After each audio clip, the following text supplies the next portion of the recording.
ভয়াবহ অগ্নিকাণ্ডে ভস্মীভূত হল 3টি মাল বোঝাই লরি। রবিবার ভোরে ঘটনাটি ঘটেছে 34 নম্বর জাতীয় সড়কের ধারে 18 মাইল এলাকায়। মালদা শহর থেকে দমকলের 2টি ইঞ্জিন ঘটনাস্থলে পৌঁছে আগুন নিয়ন্ত্রণে আনে, যদিও ততক্ষণে সব পুড়ে ছাই হয়ে যায়। লরির মালিকদের দাবি ক্ষয়ক্ষতির পরিমাণ আনুমানিক 4 কোটি টাকা। স্থানীয় সূত্রে জানা গিয়েছে, শনিবার গভীর রাতে 3টে নাগাদ হঠাৎই আগুন লাগে লরিগুলিতে। এরপরই সেই আগুনে সম্পূর্ণভাবে ক্ষতিগ্রস্ত হয়ে যায় লরিগুলি। সেখানে লোহার রড, সিট ও প্লাস্টিকের পাইপ বোঝাই ছিল। আগুন লাগার ফলে ক্ষতিগ্রস্ত হয়ে যায় সেগুলিও, যদিও আগুন লাগার কারণ নিয়ে দ্বন্দ্বের সৃষ্টি হয়েছে। বিষয়টি বৈষ্ণবনগর থানার পুলিশকে জানানো হয়। কিছুক্ষণের মধ্যেই পুলিশ এসে উপস্থিত হয় ঘটনাস্থলে।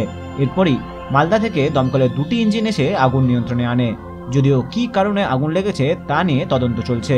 লরির মালিক রাজ্জাক শেখ বলেন, আমার 16 চাকার 2টি গাড়ি ছিল।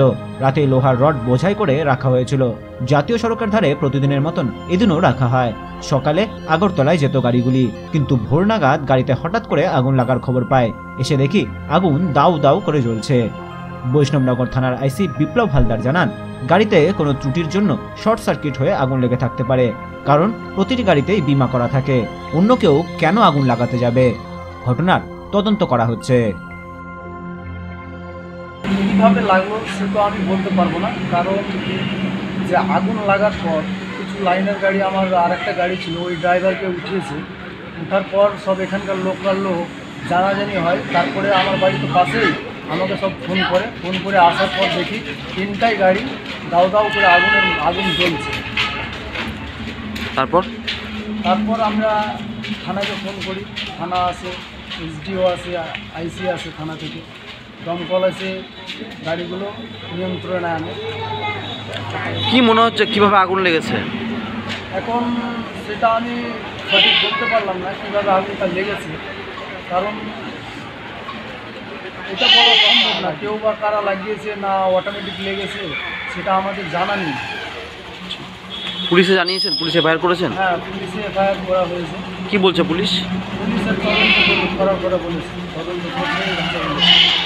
কটি গাড়ি ক্ষতিগ্রস্ত হয়েছে? 3টে গাড়ি ক্ষতি হয়েছে। কত টাকা আনুমানিক হবে? প্রায় আনুমানিক 3 কোটি প্লাস হবে।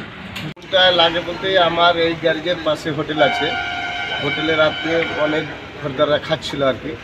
তারাই ড্রাইভাররা ওখান থেকে দেখছি আগুন উঠছে, আমরা বেরিয়ে দেখলাম। ওঠার পর দেখছি আগুন ধাঁধা করে জ্বলছে আর কি। জ্বলার পর তো গাড়ির যারা মালিক তাকে তো খবর দেওয়া হলো যে গাড়ি ওখানে গ্যারেজে আগুন লেগেছে। ওরাও দৌড়িয়ে আসলো, যা দেখলাম। দেখার পর তো দেখছি আগুন তো খুব বিশালভাবে ধাঁধ হয়ে উঠছে। ওঠার পর দেখছি যে ভাবছি যে এই আগুনটা মানে এমনভাবে হয়েছে, তাতে বোঝা যাচ্ছে কেউ আগুনটা লাগিয়েছে আর কি। মানে এখন তো দেখতে তো পাইনি চোখে আমরা, এইভাবেই আগুনটা উঠেছে আর কি।